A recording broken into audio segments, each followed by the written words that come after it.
Howdy, folks. So I pretty strongly adhere to the notion that whatever I'm filming is more interesting than me. So, of course, you never usually see me on camera, but now that I've got a new camera that I can actually see what's in frame because the LCD flips around, I thought I might as well shoot a little bit of a different video. So you can give me your feedback as to whether you think this is worth watching something like this in the future. But I wanted to take the time to address a question that I've been asked in the comments numerous times. It takes a couple of different forms, but generally it boils down to people asking me, how do I know what I know? How did I get to where I am? How did you become so knowledgeable? I want to, some people even got as far as saying, I want to be like you. And I'm flattered by that. But I wanted to just sort of give some advice. I wish I had something really short and sweet that I could just leave in a comment. But really, it's a longer story than that.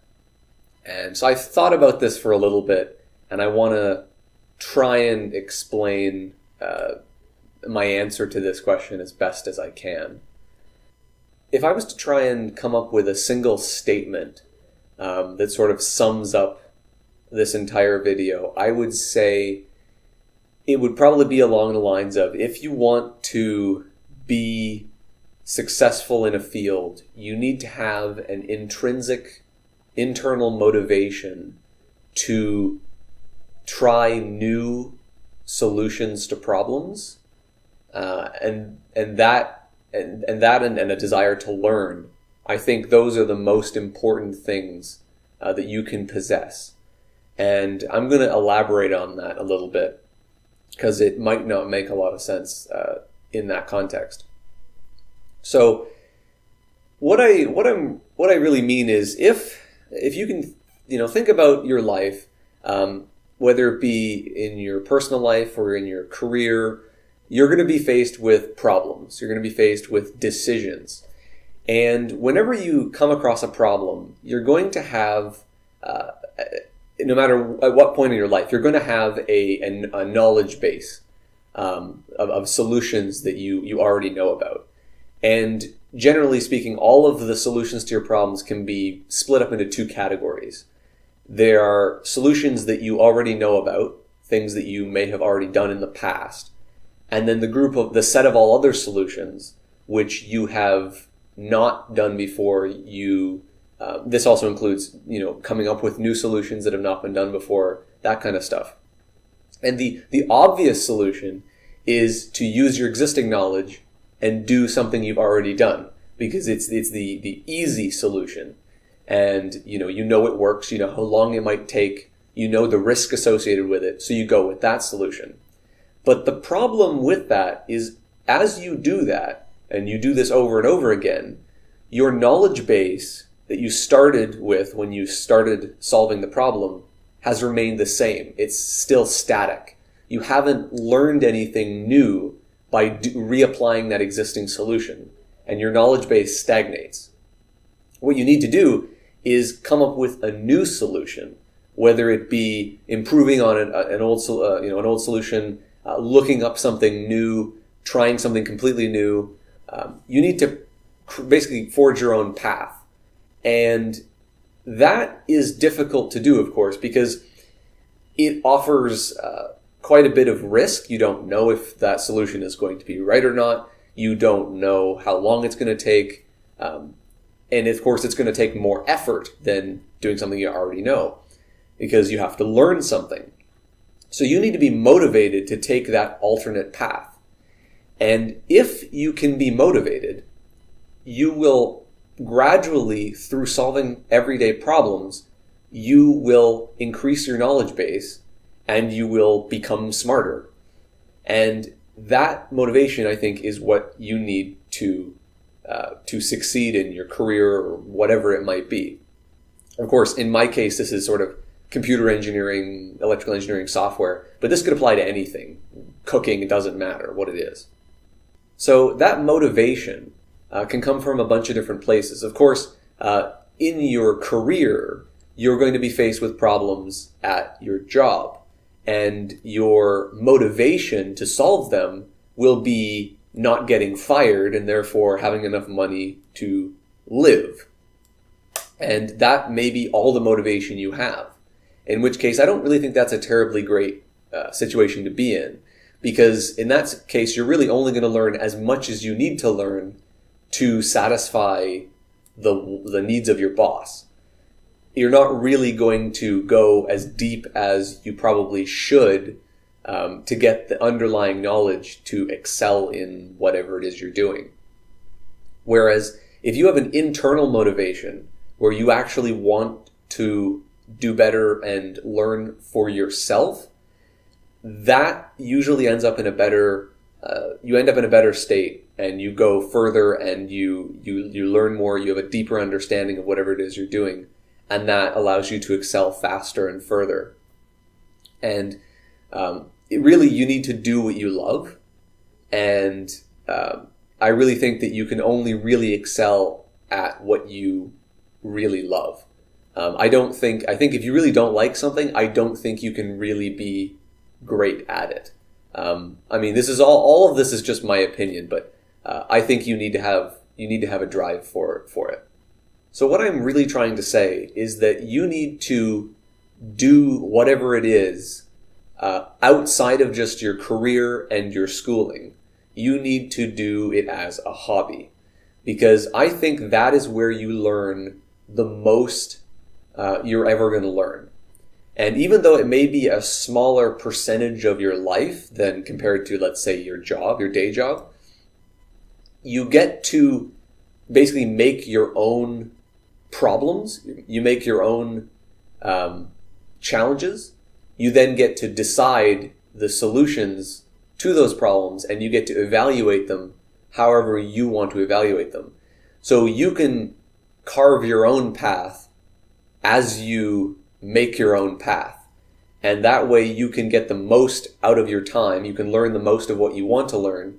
And I think that's where you learn the most, because you do it alone. You do it yourself. Maybe you do it with a group of people, but you don't have something to fall back on. You don't have any restrictions other than your time. And as a result, you can learn a lot more in a lot less time. And that's pretty much how I got to where I am now. I'm not going to give you my whole life story. It's not terribly exciting. But I started electronics as a hobby long before I had any formal education in the matter. And I had this internal drive to know how things worked, and I took it upon myself to find out. And that sort of hobby level experience was fundamental in my understanding of the subject, and it helped me get through my post-secondary education, and it kickstarted my career. And I think without a doubt I would not be in this position now had I not done things on my own. Because, I mean, thinking back to my post-secondary education, it wasn't thorough enough to give you the breadth of knowledge you need to really excel in the field. It just wasn't. It exposes you to some things, but really, I think that our education system, just going off on a little bit of a tangent, I think our education system is more designed to teach you how to learn and to get you excited to learn than to really actually teach you anything.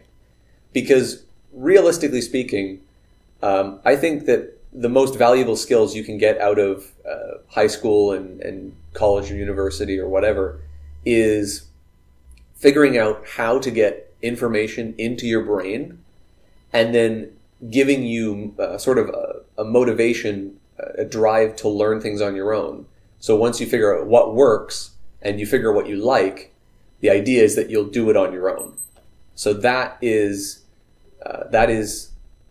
the most important thing that I realized during my education. It wasn't the education itself that was very important. It was the things I did during that time outside of education that got me to this point.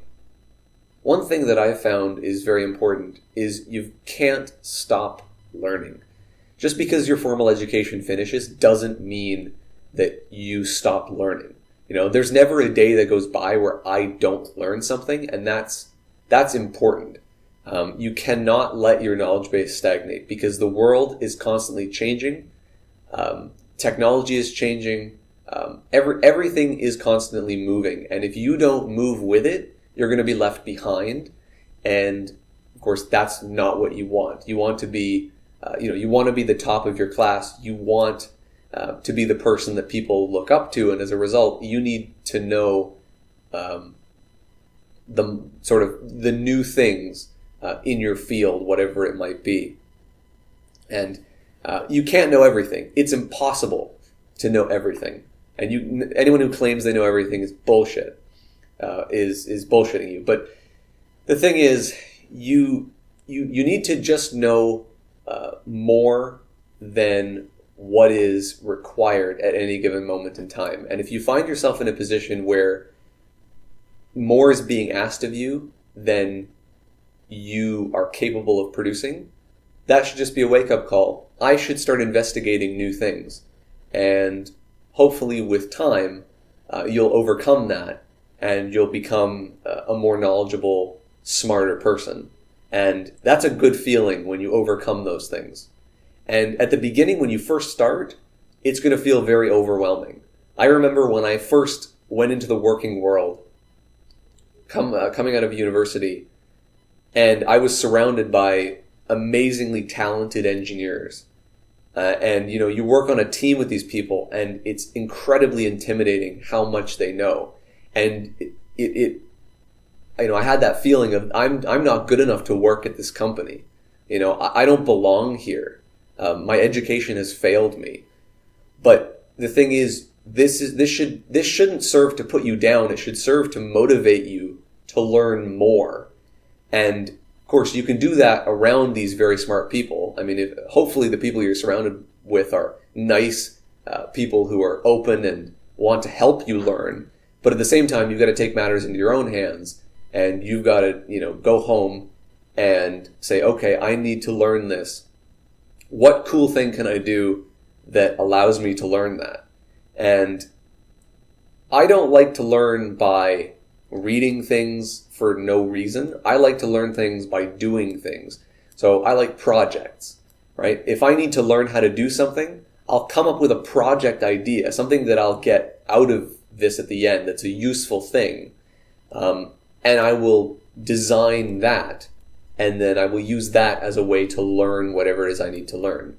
And at the end, it's sort of twofold. You get the knowledge, which you can use to further your career or whatever, and you get the result of the project, which, hopefully was useful to you in some other way. So I've been rambling on for a while now, and I have no idea if anything that I've said makes any sense at all.